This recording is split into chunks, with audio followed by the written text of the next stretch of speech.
අද අපි බලමු කොහොමද හරියටම රටකජු පවුඩර් එකක් හදාගන්නේ කියලා. මුලින්ම රටකජු ටිකක් ගන්න. ලොකු ප්‍රමාණයක් ගන්න එපා. සති දෙකකට වගේ ඇති වෙන්න ගත්තාම ඇති. මම ගත්තේ මේ පොතු ඉවත් කරලා තියෙන රටකජු එක. වෙළඳ පොලේ තියෙනවා. පොතු තියෙන රටකජු එක උනත් ප්‍රශ්නයක් නෑ. මේක මම මෙහෙම දෙතුන් පාරක් හොද ගන්නවා. ඊට පස්සේ මේක හොඳ අවුවක වතුර හොඳට අයින් වෙනකම් වේල ගන්න ඕන. දැන් මේක හොඳට වේලිලා තියෙන්නේ. මට පැය දෙකක් වගේ ගියා මේක ගානට වේල ගන්න. මේක මම පොඩි වෙලාවක් බැද ගන්නවා. ගින්දර වැඩි කර ගන්න එපා.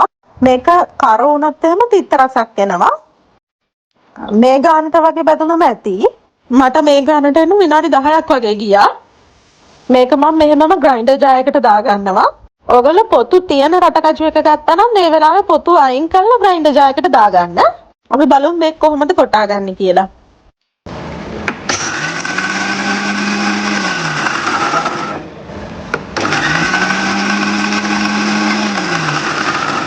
දැක්කද?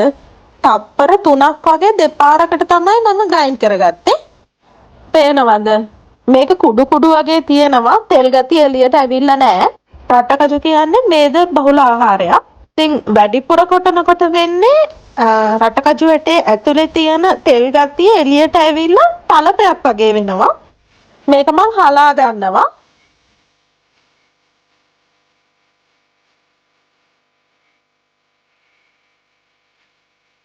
මේ කෙටිලා නැති කෑලි ටික මම ඒකත් ආයෙ මෙහෙම ග්‍රයින්ඩර් ජායකට දාගෙන තප්පර 3ක් කොටා ගන්නවා. මෙහෙම කොටාගත්ත ටික මෙතනින් පස්සේ ආයෙ ඉතුරු වෙන කෑලි ටික කොටන්න යන්න එපා. මම මේ හලාගත්තු ටික පිරිසිදු වීදුරු බෝතලයක් ඇතුළට දාගන්නවා. මේක සති දෙකක් වගේ කාලයක් ෆ්‍රිජ් එකේ තියලා පාවිච්චි කරන්න පුළුවන්. රටකජු බබාලට මාස 8 ඉඳලා දෙන්න පුළුවන්. රටකජු කියන්නේ මේදේ බහුල ආහාරයක්. බබාගේ බර වැඩි වෙන්න දායක වෙනවා.